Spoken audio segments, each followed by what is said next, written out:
ಅರೆ ಅಂಬೇಡ್ಕರ್ ಅಂತ ಹೇಳಿದ್ರೆ ಬರೀ ದಲಿತರ ಉದ್ಧಾರಕ್ಕೋಸ್ಕರ ಹುಟ್ಟಿದಂತಹ ಮಹಾನುಭಾವನ ಮಾತ್ರನಾ?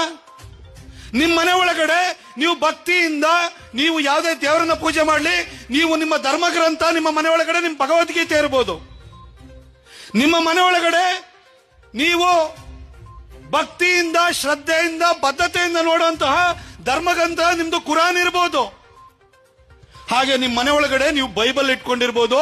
ಮನೆಯಿಂದ ಆಚೆಗೆ ಕಾಲ್ ತೆಗೆದ ಕೂಡಲೇ ಒಂದು ಸಂಕಷ್ಟ ಆಯ್ತು ಅಂತಂದ್ರೆ, ಒಂದು ಸಣ್ಣ ಸಮಸ್ಯೆ ಆಯ್ತು ಅಂತ ಹೇಳಿದ್ಕೊಡ್ರೆ ನಿಮ್ಮ ಭಗವದ್ಗೀತೆ ನಿಮ್ಮ ಉಪಯೋಗಕ್ಕೆ ಬರಲ್ಲ, ನಿಮ್ಮ ಕುರಾನ್ ನಿಮ್ಮ ಉಪಯೋಗಕ್ಕೆ ಬರಲ್ಲ, ನಿಮ್ಮ ಬೈಬಲ್ ನಿಮ್ಮ ಉಪಯೋಗಕ್ಕೆ ಬರಲ್ಲ.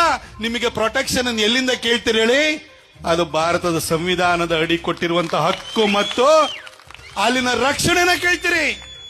ನಿಮ್ಮ ಮನೆಯೊಳಗೆ ಭಗವದ್ಗೀತೆ ಇಟ್ಕೊಳ್ಳಿ, ಕುರಾನ್ ಇಟ್ಕೊಳ್ಳಿ, ಬೈಬಲ್ ಇಟ್ಕೊಳ್ಳಿ. ಆದ್ರೆ ನಮ್ಮ ಭಾರತದ ಎಲ್ಲರಿಗೂ ಕೂಡ ಅನ್ವಯವಾಗುವಂತಹ ಒಂದೇ ಒಂದು ಧರ್ಮ ಗ್ರಂಥ ಅಂತ ಹೇಳಿದ್ರೆ ಅದು ಭಾರತದ ಸಂವಿಧಾನ. ಅದನ್ನು ಬರೆದಿರುವಂತವರು ಅಂಬೇಡ್ಕರ್ ಅವರು.